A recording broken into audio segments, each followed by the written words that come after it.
Allez-y, sur la 38e édition.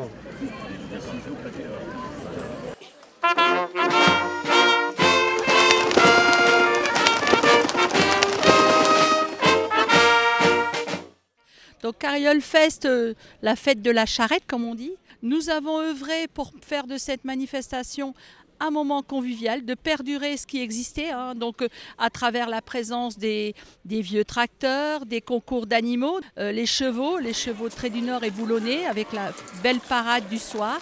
Et aujourd'hui donc les bêtes à viande, donc qui sont derrière moi. Et cet après-midi, et également en simultané les chevaux de selle de l'autre côté.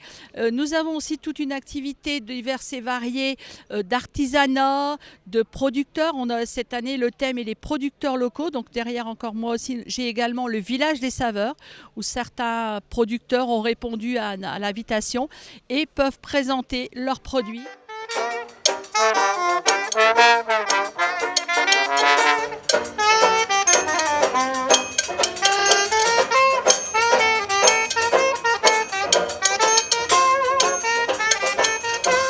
Quand on rentrait la dernière charretée de la moisson, on criait, la fermière criait « Carriole, Carriole, Carriole, lasst Wort hatten, lasst Wort essen ».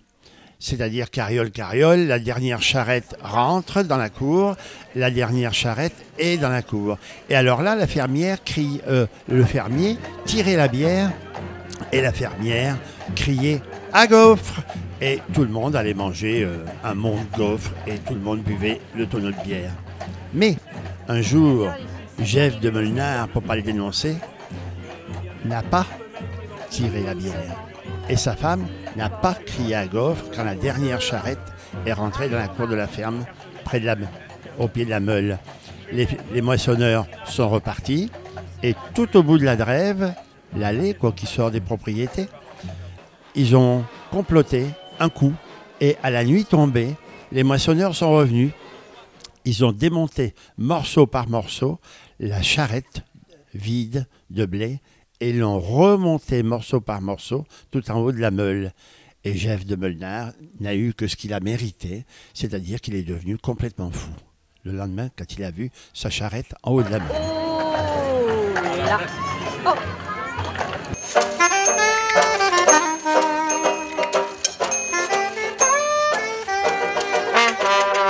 Bonjour, donc nous sommes ici sur le site de la Carriole Fest, jardin public d'Onscott.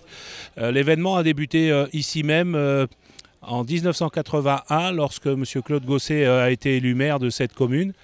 Partout, ce qu'on appelait les comices agricoles étaient en déclin et lui, il a pris le pari de lancer ici un comice agricole, c'est-à-dire une fête et des concours d'animaux, d'élevage et de boucherie. Et apparemment, la mayonnaise a bien pris puisque nous sommes aujourd'hui à la 38e édition. Un élément chiffré qui est intéressant, c'est qu'on arrive aujourd'hui à comptabiliser précisément les entrées dans le site qui est protégé par le plan Vigipirate. Et donc, on a 4500 personnes qui entrent sur le site de cette Carriole Fest. Alors, nous cherchons également chaque année à renouveler un petit peu le programme et donc on cherche à renouveler avec des choses qui sont toujours en direction de l'environnement et toutes les animations sont aussi axées sur la culture flamande et aussi ces notions d'environnement. Dans le café, là aussi, on va faire un chicorée, votre café de chez vous.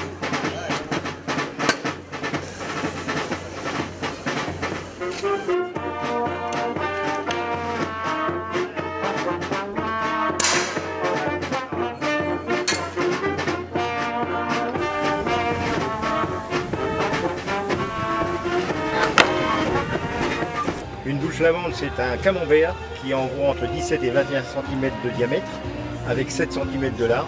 Et le but du jeu, c'est de mettre la boule sur un stack qui est là en bas. Et que dire de plus? Ça se gère avec la force, avec la pâte qu'on met sur le côté, vu que les boules sont incurvées d'un côté.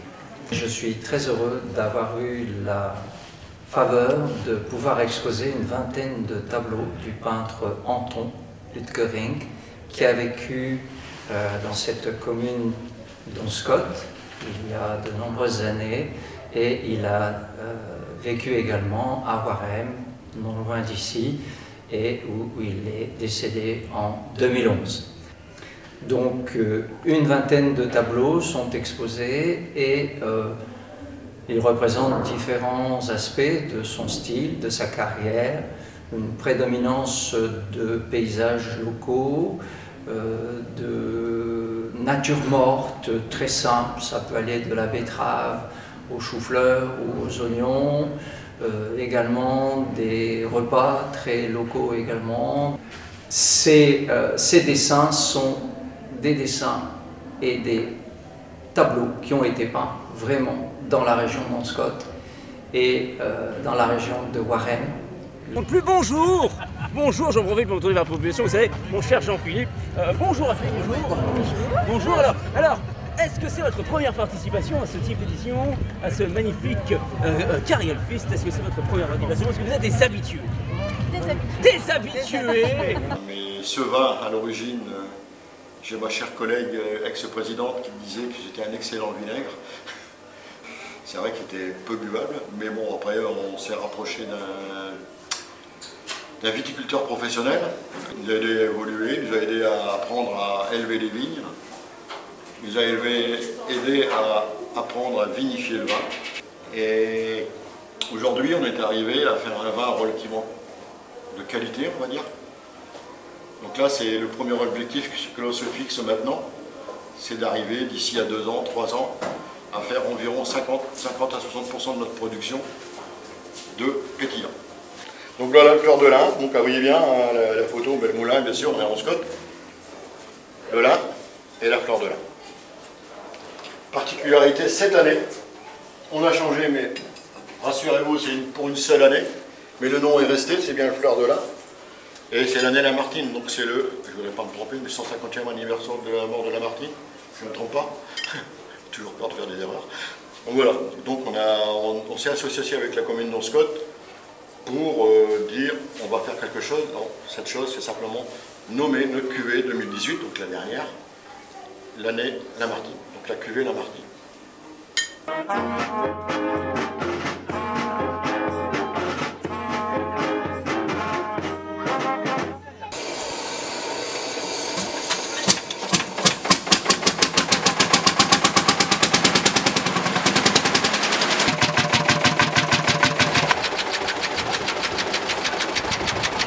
Nous sommes une association qui a été créée en 2001.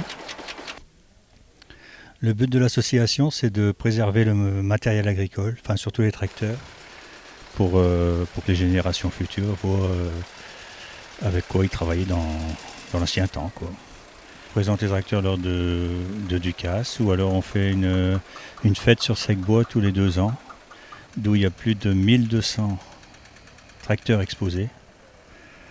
Les seules recettes que l'on a pour faire vivre l'association, c'est la fête qu'on organise tous les 2 ans à Sec-Bois. Les tracteurs, on les récupère dans les fermes, ou surtout dans les fermes, ouais, qui traînent dans le fond d'un hangar ou des fois dans les casses. Chaque tracteur appartient à chaque membre. Les tracteurs n'appartiennent pas à l'association. Les tracteurs appartiennent aux membres. Le plus ancien, il doit être de 1939. Et les derniers doivent être dans les années 80, les plus récents.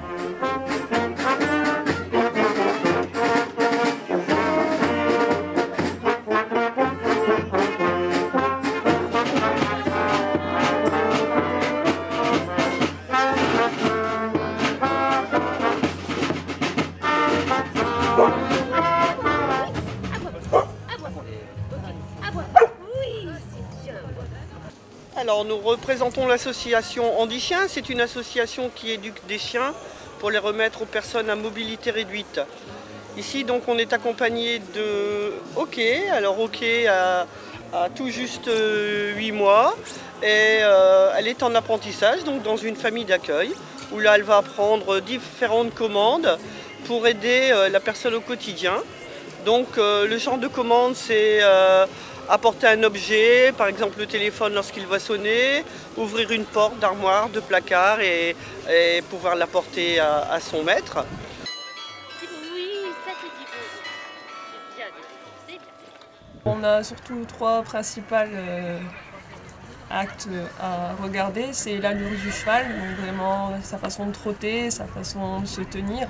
Ensuite, c'est le modèle, c'est la façon dont comment le cheval est dessiné, un peu sa morphologie. Et ensuite, il y a la présentation, et ça, c'est le toilettage du cheval, voir qu'il n'y ait pas de poussière, qu'il soit bien préparé, qu'il ait le licol approprié. Et la présentation aussi de la personne à côté, comment elle tient le cheval, etc. Nous, on met nos notes de ce que nous, on pense. On a chacune nos avis, et ensuite le total de nos notes sera fait, et les totaux après parleront et diront qui a été le plus beau. Si à chaque fois elle devait rentrer ici dans la cage qui s'appelle le travail pour la ferrer, je lui faisais mal. Au bout de 3 fois, elle s'arrête là-bas à 10 mètres, elle dit celui-là, j'y viens plus.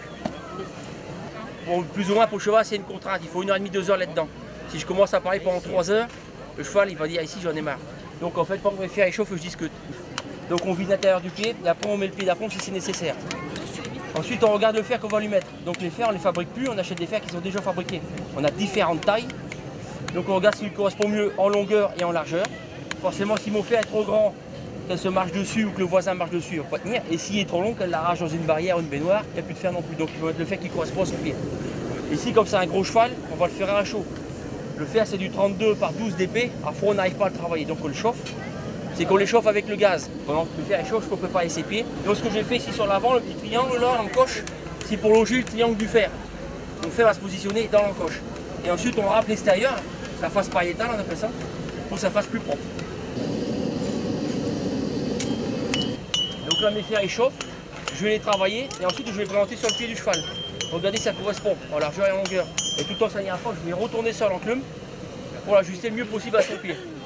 Comme les fers ils sont chauds, la corde va fumer. Donc ce qui va se passer, c'est qu'on aura entre le sabot et son fer, il n'y aura plus d'espace. Mais maintenant, si je coupe son ongle trop court et qu'on pose le fer chaud, c'est comme nous on peut brûler son ongle, donc il faut faire attention. Donc là je vais travailler les fers et présenter, ensuite on va les refroidir pour pouvoir les prendre dans les mains. Et on remettra les nouveaux clous pour faire tenir le fer sur son pied.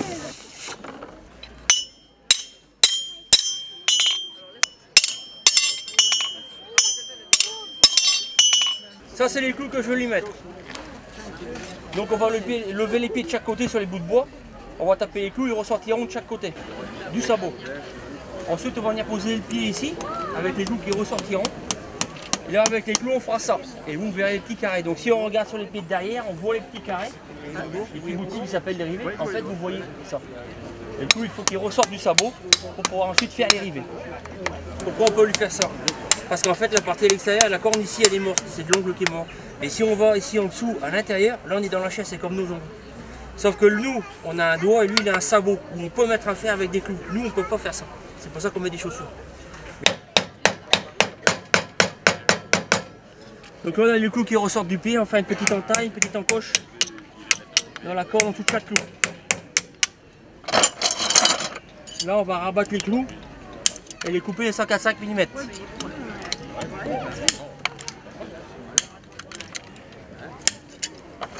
On va resserrer tous les bouts de clous qui s'appellent les rivets. Et là on les rabat sur le pied.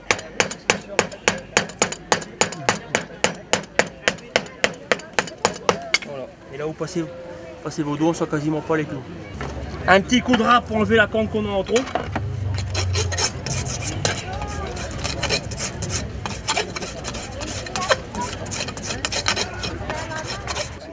La même chose de l'autre côté du sabot, là le pied sera fini.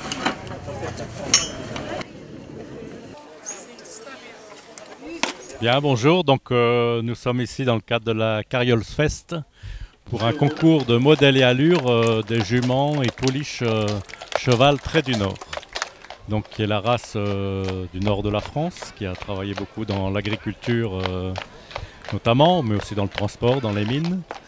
Et nous avons nos voisins, les amis boulonnais, qui sont là aussi, qui ont aussi leur concours, qui eux ont été plus présents sur la côte, on va dire de Dunkerque au Havre, pour tout ce qui est notamment, ils étaient plus spécialisés dans le transport au départ, donc le transport du poisson de Boulogne-sur-Mer à Paris. Mais ils ont aussi travaillé en agriculture, ils ont effectivement, nos chevaux peuvent être polyvalents. Et donc c'est un patrimoine régional qu'on essaye de préserver. Parce que dans le cadre du développement durable, l'énergie animale est importante, hein, effectivement, par rapport à l'environnement. On essaye de faire travailler les chevaux dans tout ce qu'on peut. C'est pas pour remplacer les machines et les tracteurs, ça c'est foutu, mais complémentaire à beaucoup de choses, notamment dans les forêts, dans les villes pour, par exemple, l'été. Il y a un certain nombre de chevaux qui travaillent dans l'arrosage des fleurs dans les municipalités, dans les communes. On a des chevaux qui ramassent des déchets et on en exporte aussi en agriculture où ils sont plus réimplantés, c'est dans les vignes. Dans le Bordelais notamment, chaque année on vend quelques chevaux pour aller travailler dans les vignes du Bordelais.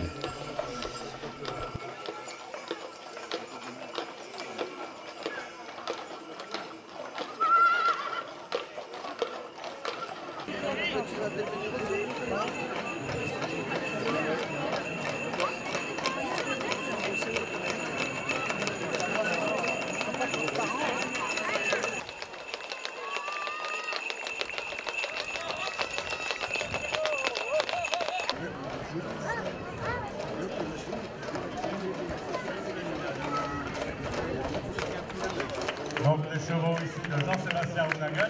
Je pense qu'il y a 30-35 chevaux aujourd'hui présents pour les Traits du Nord. Il doit y avoir une vingtaine de chevaux boulonnais qui sont présents aussi. Ils sont amenés par leurs propriétaires, ils sont donc présentés, vous pouvez le voir, aux couleurs tressées aux couleurs de la race, en bleu, blanc, rouge.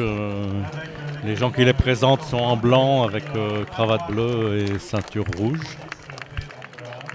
Et donc il y a toujours eu ce concours de chevaux ici en Scott le premier week-end de septembre.